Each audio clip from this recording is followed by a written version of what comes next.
Hello dear guys SLST इंग्लिशेर प्रैक्टिसे 4 number video एटा एर आगेर 3टा भिडियो करा हयेछे प्रैक्टिसे तोमरा जोदि सेगुलो ना देखे थाको ताहले डेसक्रिप्शन बक्से लिंक दिये राखबो सेखान थेके देखे निते पारो अथवा चैनेलेर प्लेलिस्ट रयेछे एसएलएसटी इंग्लिश प्रैक्टिस बोले सेखान थेकेও तोमरा चाइले देखे निते पारो।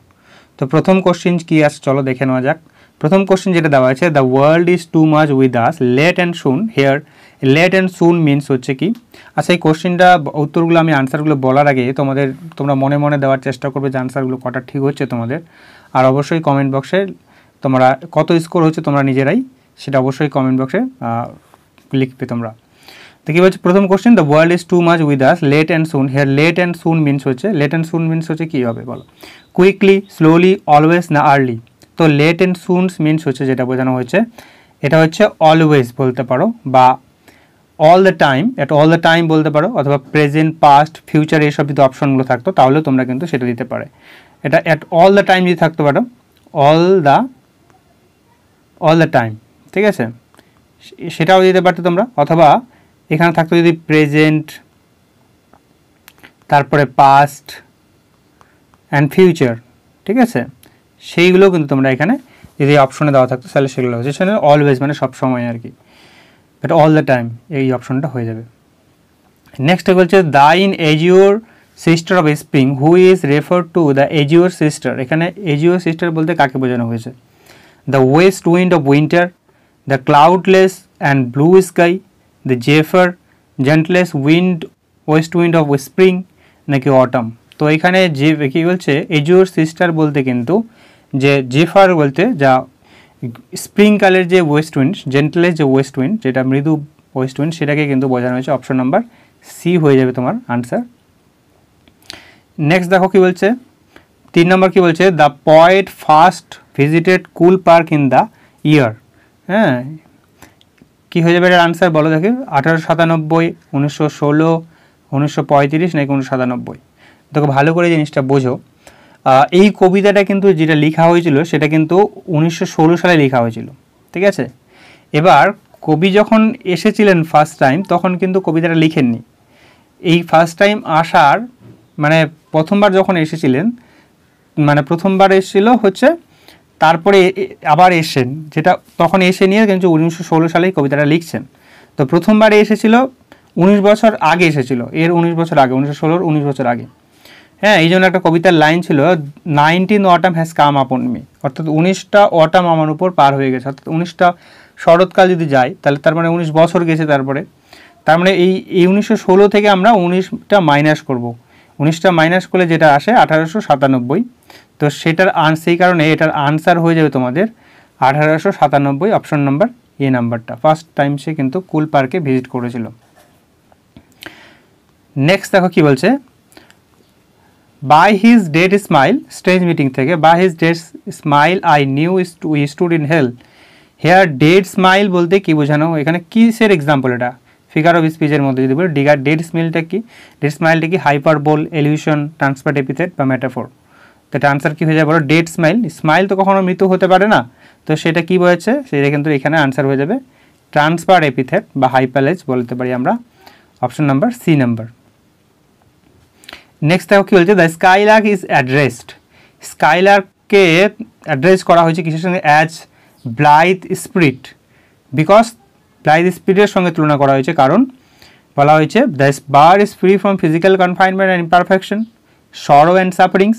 বি নাম্বার বলছে bird is very sportive the bird এখানে বার্ডটা ছাড়া পড়ে গেছে এখানে the bird soared in the high sky দেখে the poet loves the bird very much. তো অপশন কি হয়ে যাবে তিনি কিন্তু এটা ব্লাইথ স্পিরিট বলেছেন কারণ বলেছে ব্লাইথ মিনস হচ্ছে জয়ফুল ব্লাইথ মিনস হচ্ছে জয়ফুল যে পাখিটাকে জয়ফুল একটা স্পিরিট মিন আত্মা বলেছে তার কারণটাকে বলা হচ্ছে পাখিটা কিন্তু হচ্ছে the bird is free from physical confinement and imperfection sorrow and sufferings কারণ পৃথিবীর যে পার্থিব যে বন্দি দশা তারপরে দুঃখ কষ্ট এসব থেকে কিন্তু একবারে মুক্ত ছিলেন ফ্রি ছিলেন এই কারণে থেকে ব্লাইথ স্পিরিট বলা হচ্ছে অপশন নাম্বার এ নাম্বারটা হয়ে যাবে।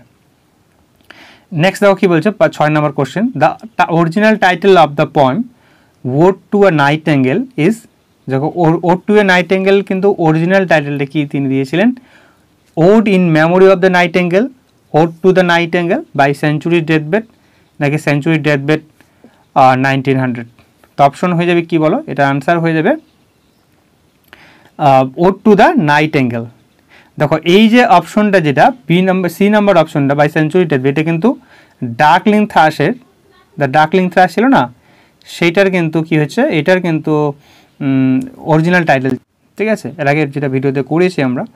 তো এটা কিন্তু ode to the ode to a নাইটেঙ্গেলের যে অরিজিনাল টাইটেল সেটা হচ্ছে B number option, the ode to the nightingale কিন্তু অরিজিনাল টাইটেল ছিল। নেক্সট দেখো 7 নম্বরটা কি বলছে, children in the wood ballad was included in, children in the wood যে ব্যালেডটা পাই আমরা ড্রিম চিলড্রেন রেভারিতে চার্লস ল্যাম্বের, সেখানে আমরা children in the wood ballad এই উল্লেখটা পাই, সেটা ওইটা কোথায় উল্লেখ ছিল বলছে, children's ballad, the Arabian Nights, wood ballad নাকি পার্সিস রিলিক্স। তো এটা কিন্তু উল্লেখ ছিল কোথায়, অপশন নাম্বার কী হয় বলো, ডি নাম্বারটা, পার্সিস রিলিক্সে কিন্তু এটা কিন্তু ইনক্লুডেড ছিল। নেক্সট দেখো 8 নম্বর কোশ্চেনটা কী বলেছে, দ্য লোটাস ইটার থেকে Thomas Wilson's wife died of, Thomas উইলসনের যে আমাদের মেন প্রোটাগনিস্ট ক্যারেক্টার ছিল, থমাস উইলসনের ওয়াইফ কিসে মারা গেছিলেন, bronchial pneumonia, cancer, blood poisoning নাকি টিউবারকিউলোসিস। তো তার স্ত্রী যে মারা গেছিলেন সেটা হবে কি, ব্রঙ্কিয়াল নিউমোনিয়াতে কিন্তু মারা গিয়েছিলেন, অপশন নাম্বার ই। 9 নম্বর কী বলছে, দ্য জাস্টিস থেকে, জাস্টিস যে ড্রামাটা রয়েছে সেখান থেকে অল্টার দ্য চেক অন, ফল্ডার হচ্ছে চেকটাকে পাল্টিয়েছিল আর কি, হ্যাঁ অল্টার করেছিল, সেটা হচ্ছে কবে, 9 জুলাই ফ্রাইডে, 7 জুলাই ফ্রাইডে নাকি 11 সেপ্টেম্বর ফ্রাইডে নাকি 10 অগাস্ট ওয়েনেসডে।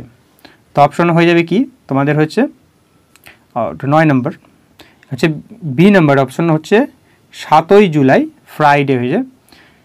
এটা হচ্ছে কি, এইখানে দেখো ভালো আরেকটা কোশ্চেন তার সাথে একটু দেখে মনে রাখবে, যে ডিসকভারি অফ দ্য ফর্জারি, মানে সেটা কিন্তু কি হয়েছিল 18 জুলাই টুয়েসডেতে, আর ফল্ডার কিন্তু মানে অ্যারেস্টেড করা হয়েছিল সেই দিনই 18 জুলাই টুয়েসডেই সেই দিনে অ্যারেস্টেড করা হয়েছিল, ঠিক আছে।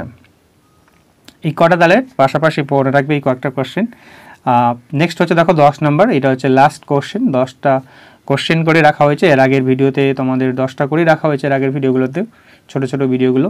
তোমরা কিন্তু পড়াশোনাগুলোকে টুকিটাকি হলেও কিন্তু অবশ্যই চালিয়ে যাবে, কিন্তু পরীক্ষা কিন্তু একটা সময় হবে, ঠিক আছে, আশা করা যায় বিধানসভার আগে হতে পারে, একটা পরীক্ষা তো অন্তত হবেই, ঠিক আছে। তোমরা কিন্তু পরীক্ষাটাকে যে মুহূর্তে হোক অল্প অল্প করে হলেও কিন্তু চালিয়ে যাবে, নাহলে কিন্তু পড়াগুলো সব ভুলে যাবে। তো কী বলছে, দ্য ইংলিশ ম্যানস মেলাডি, এটা হচ্ছে সে স্টুপস টু কঙ্কার থেকে নেওয়া হয়েছিল, তাই না। English man's malady, what is English man's মেলাডিটা কী ছিল, প্রাইড, অ্যারোগেন্স, সাইনেস নাকি ল্যাক অফ কনফিডেন্স নাকি লাভ ফর ওমেন। তো আনসার হয়ে যাবে কি, এটা হচ্ছে সাইনেস অ্যান্ড যে ল্যাক অফ কনফিডেন্স সেইটা হয়ে যাবে, এটা কিন্তু ইংলিশ ম্যানের মেলাডি কিন্তু বলা হয়েছে, সেখানে তিনি বলেছেন। এটা হচ্ছে কি 10 নম্বর হচ্ছে সি নাম্বার অপশন। এই ছিল 10টা কোশ্চেন। তোমাদের যদি ভালো লেগে থাকে ভিডিওটা তাহলে লাইক করে দিও অবশ্যই, আর কমেন্টেও জানাবে কেমন লাগলো, কারণ তোমাদের লাইক কমেন্ট আমাকে প্রচুর মোটিভেট করে নেক্সট ভিডিও তাড়াতাড়ি দ্রুত আপলোড করতে। তো তাহলে আজকে এই পর্যন্তই, থ্যাংক ইউ।